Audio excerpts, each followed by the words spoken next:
पार्वती नंदन द्वारा बैकुंठ से शंख ले जाते ही विचलित श्री हरि नारायण अपना शंख लेने तत्काल कैलाश पहुंचते हैं, किंतु भांजा पार्वती पुत्र उससे क्रीड़ा करते हैं। उधर वज्रांतक अपने लक्ष्य को ढूंढता है। इधर पार्वती नंदन अकस्मात ही श्री हरि नारायण का शंख निगल जाते हैं। अब आगे। लाओ पुत्र। शंख तो आपको नहीं मिलेगा मामा जी।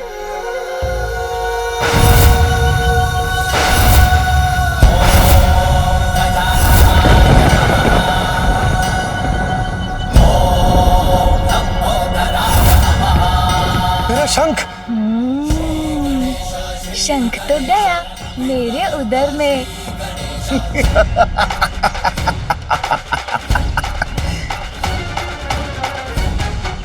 पुत्र, इतना विशाल शंख तुमने निकाल लिया, अब मैं क्या करूंगी? ऐसे तो इसकी श्वास बाधित होकर रुक जाएगी। अब मैं क्या करूं? माँ तो चिंतित हो उठी। आप अत्यधिक चिंता मत कीजिए माँ। देखिए, मुझे तो कुछ भी नहीं हुआ, मैं तो सकुशल हूँ। प्रतीत होता है कि इस मूर्ख बालक की मृत्यु तो स्वतः ही हो जाएगी। उसके लिए मुझे कुछ नहीं करना पड़ेगा। क्यों मामा जी, अब आप क्या करेंगे? आपका शंख तो मेरे उदर में है। इस बालक को तो कुछ नहीं हुआ। प्रतीत होता है मेरा शंख ही संकट में पड़ गया है। भ्राता, एक बालक के साथ आप भी बालक बन गए। क्रीड़ा ही तो कर रहा था, दे देता आपका शंख। अब देखिए उसने क्या कर लिया। अब हम क्या करेंगे? मैं इसकी पृष्ठ पर वार करता हूँ। क्या? एक शंख के लिए आप मेरे पुत्र पर प्रहार करेंगे? नहीं देवी, प्रहार नहीं, मैं वो। माता, यदि बालक खास दे तो कदाचित शंख बाहर निकल आएगा। हाँ, ये उचित है। पुत्र, तीर वेग से श्वास बाहर करो। बालक, देखिए, ऐसे।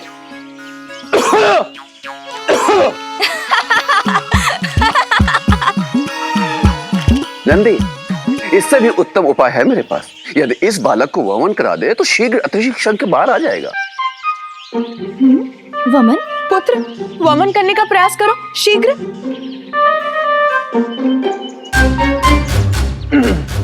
बालक, देखिए इस प्रकार।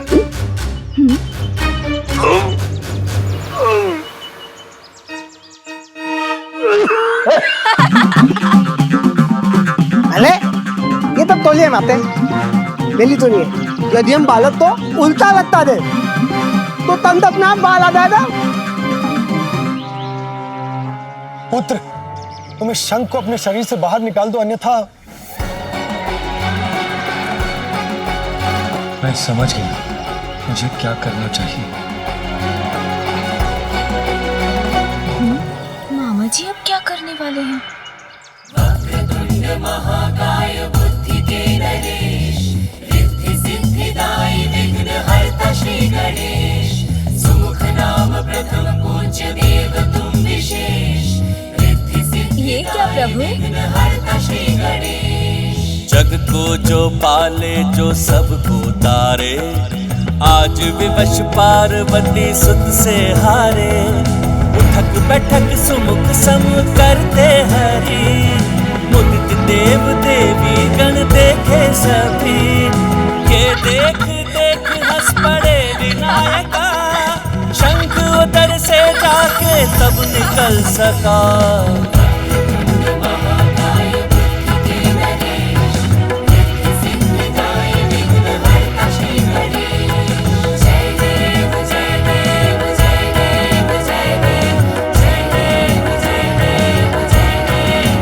शंख।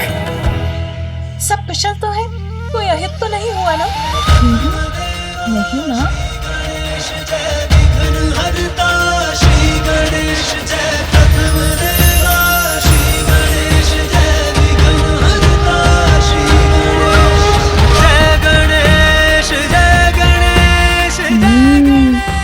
मामा जी ने शंख लेने की युक्ति लगा ही ली। जिसके उदर में अमृत का भंडार हो उसका कोई अहित कैसे कर सकता है। माहेश्वरी व्यर्थ ही चिंता कर रही है। माहेश्वरी के पुत्र की लार तो अमृत है। चलिए, आज इस क्रीड़ा के कारण हम सभी को श्री हरि के उदाहरण से एक बहुमूल्य सीख तो प्राप्त हो गई कि बालकों को कैसे बहलाया जाता है। बस अब तो प्रसन्न हो गए ना आप भ्राता? प्राप्त हो गया ना आपको आपका शंख? नंदी, शीघ्र जाकर मेरे पुत्र के लिए थोड़ा जल लेकर आओ। जी माता।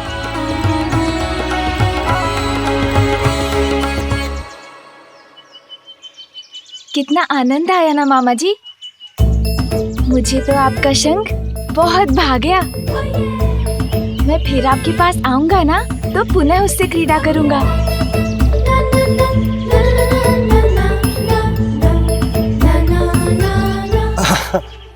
अवश्य पुत्र, क्यों नहीं?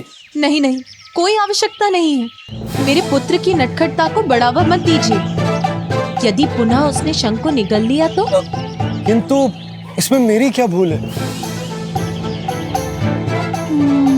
चलो तुम अब, आज के लिए बहुत हुआ। अब तुम्हें निद्रा कर विश्राम करना है पुत्र। उचित है माँ।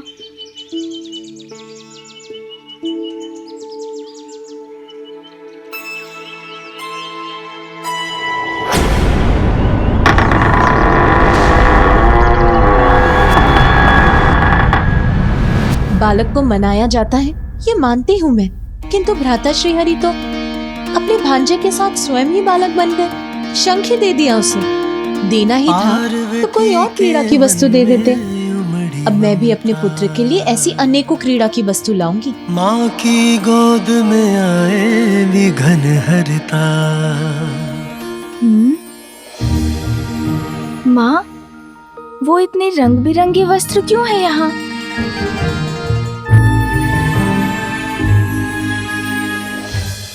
पुत्र, वो सभी वस्त्र तुम्हारे लिए तुम्हारी बुआ लेकर आई है। बुआ?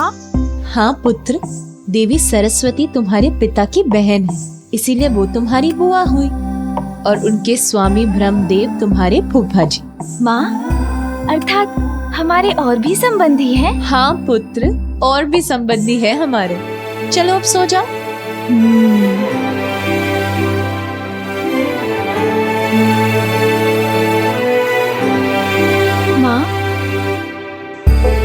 हाँ पुत्र। एक बात तो आपने बताई ही नहीं कि बुआ जी और फूफा जी का निवास कहाँ है? ब्रह्मलोक में पुत्र, और कहाँ। चलो अब सो जाओ।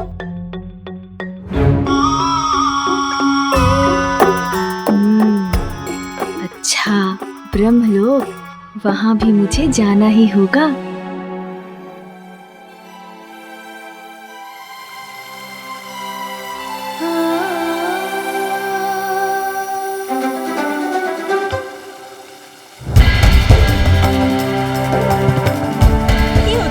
ध्वनि कहाँ से आ रही है? पार्वती, शीघ्र चलो। तुम्हारे माता पिता महाराज हिमावत और महारानी मैना आए हैं। वो यहाँ कैलाश आए हुए हैं। अब आ गई माँ।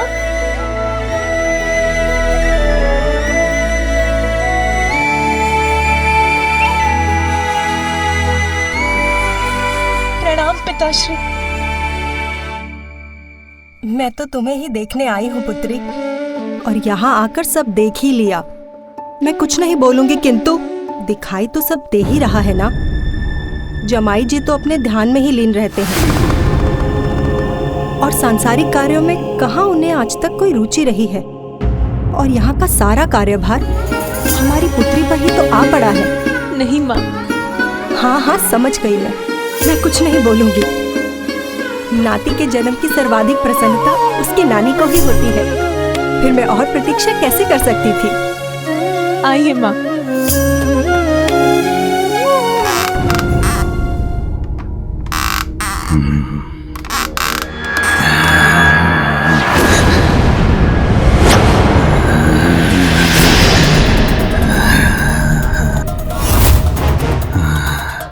अब उचित है। एकाकी है ये बालक, निद्रा मग्न है।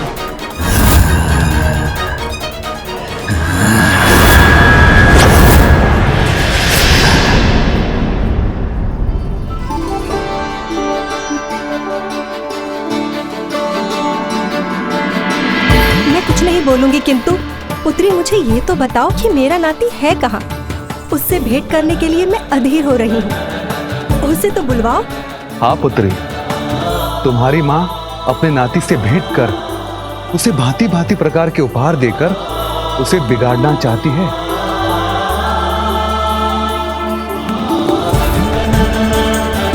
जया, विजया, मेरे पुत्र को शीघ्र यहाँ लेकर आओ।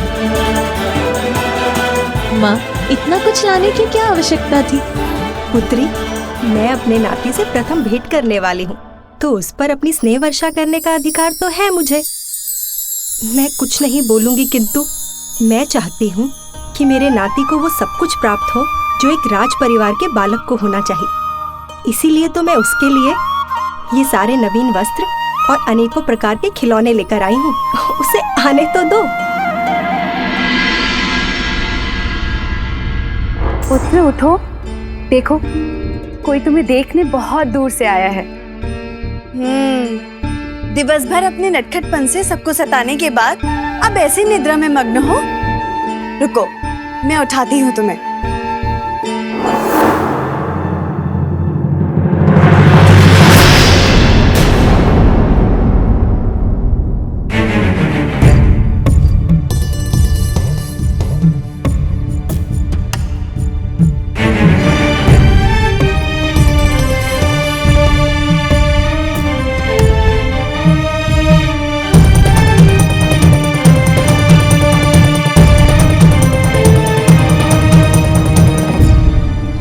जया, विजया, मेरा पुत्र कहाँ है?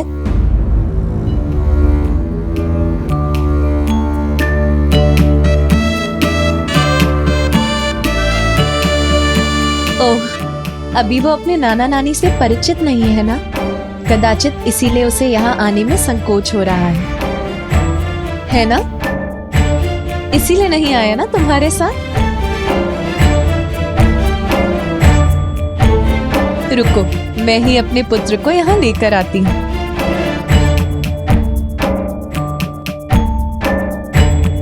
किंतु पार्वती,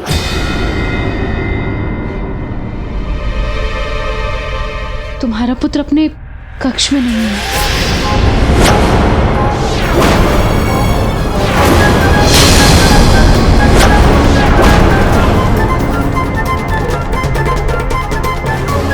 और हमने उसे संपूर्ण भवन में ढूंढ लिया, किंतु वो कहीं भी नहीं है।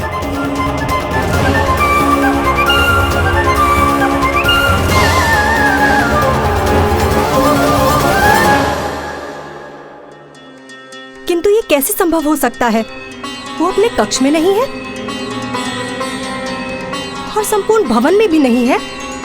इतना छोटा बालक कहाँ जा सकता है फिर?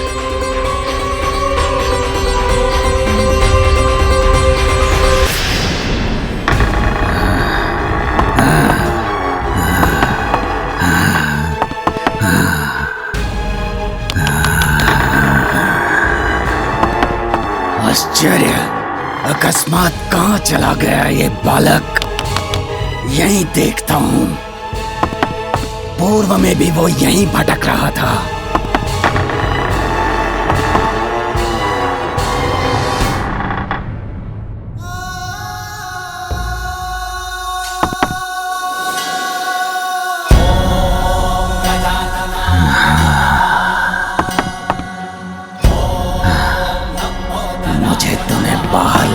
आवश्यकता ही नहीं पड़ी बालक। अरे वाह, ये तो स्वयं मेरे जाल में आ फंसा। टक टका टक टक। तुम तो स्वयं मृत्यु की ओर खींचे चले आए। आओ बालक आओ, और अपने कौल के हाथों में समा जाओ। टक टका टक टक। वज्रांतक के ये हाथ आतुर हैं तुम्हें मसल कर तुम्हारे प्राणों को हरने के लिए।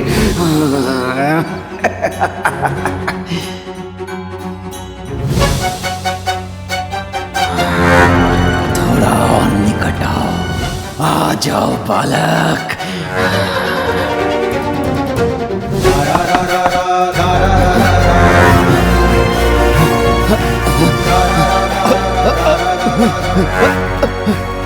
सा है ये अंधकार? अंधकार में तो डूबना था इस बालक के जीवन को। उस पर पड़नी थी मृत्यु की भयावह काली छाया, किंतु इस अंधकार ने तो मेरी ही दृष्टि बाधित कर दी।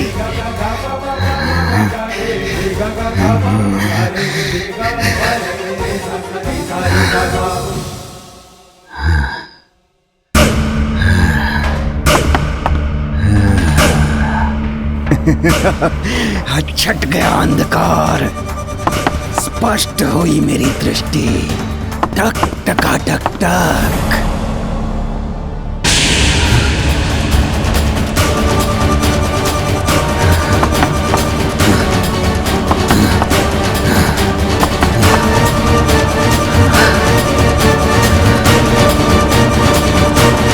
अब कहाँ गया ये बालक?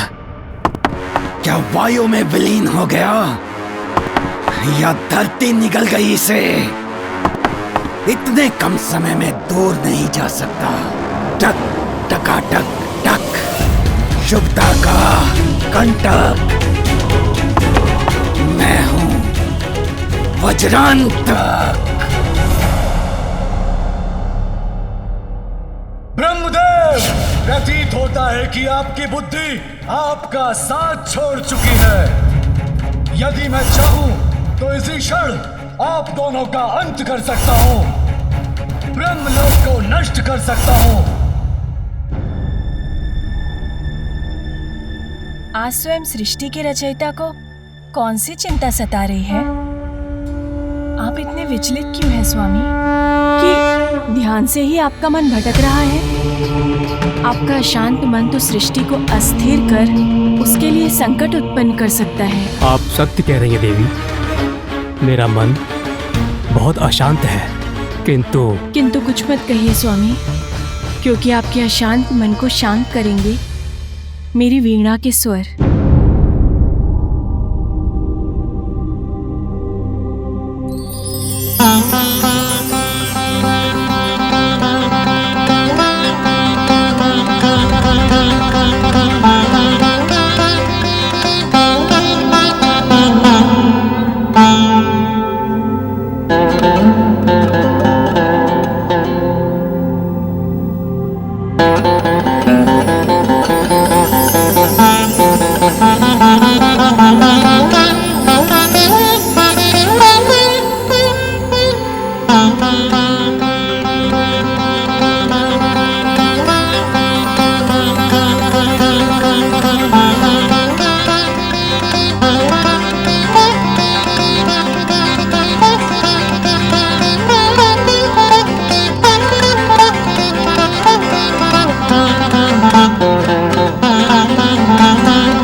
पुत्र तुम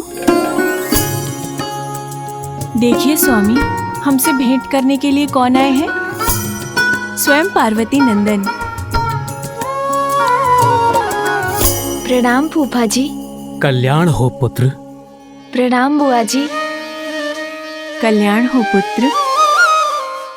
बुआ जी, कितने मधुर और कितने आनंददायक स्वर है आपकी वीणा के। क्या आप मुझे भी वीणा बजाना सिखा सकती हैं? अवश्य पुत्र।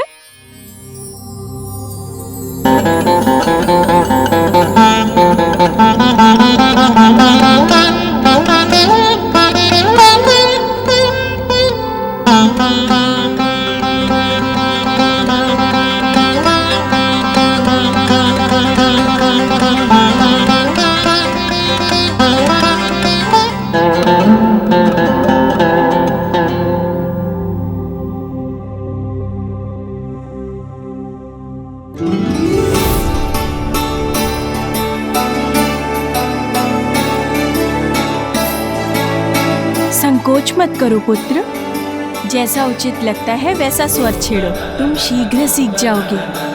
और मुझे पूर्ण विश्वास है कि तुम मुझसे भी उत्तम संगीत की रचना करोगे।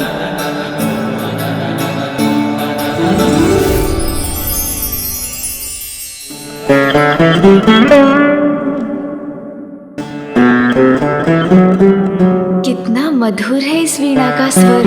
मुझे तो बहुत आनंद आ रहा है।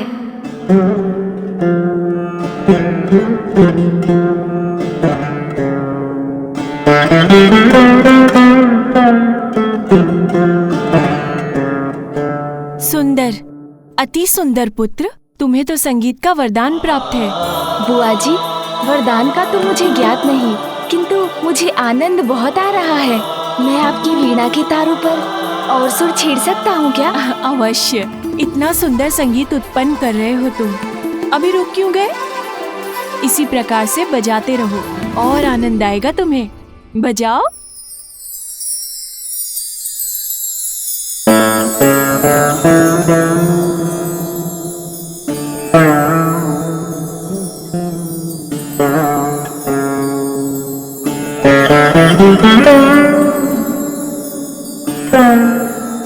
अमृतमयी कर्णप्रिय मधुर है इसका संगीत।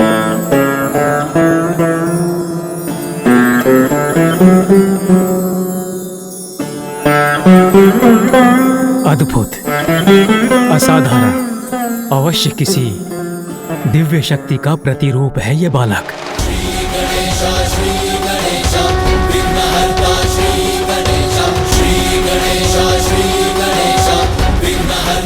वो बालक किसी प्रकार मेरे हाथों से बच नहीं पाएगा।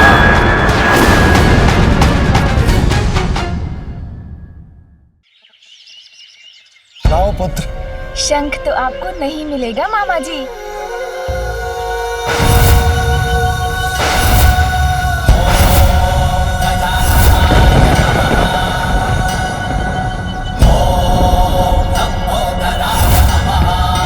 मेरा शंख। शंख तो गया मेरे उदर में।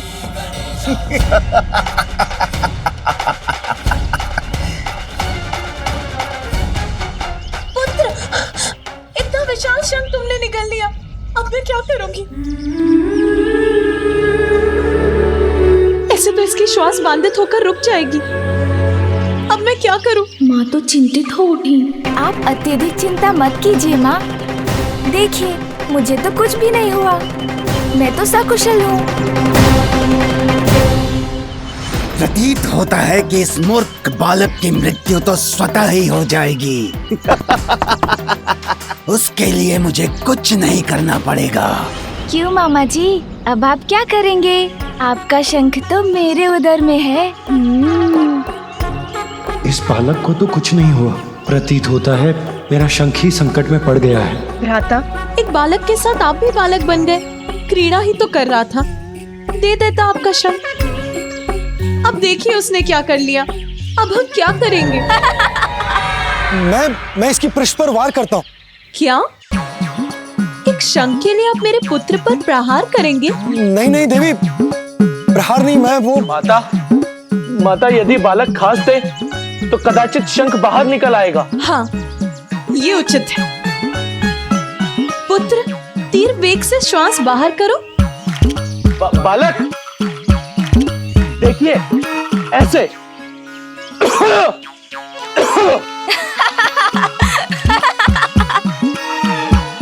नंदी, इससे भी उत्तम उपाय है मेरे पास। यदि इस बालक को वमन करा दे तो शीघ्र अतिशीघ्र शंख बाहर आ जाएगा। वमन? पुत्र, वमन करने का प्रयास करो शीघ्र।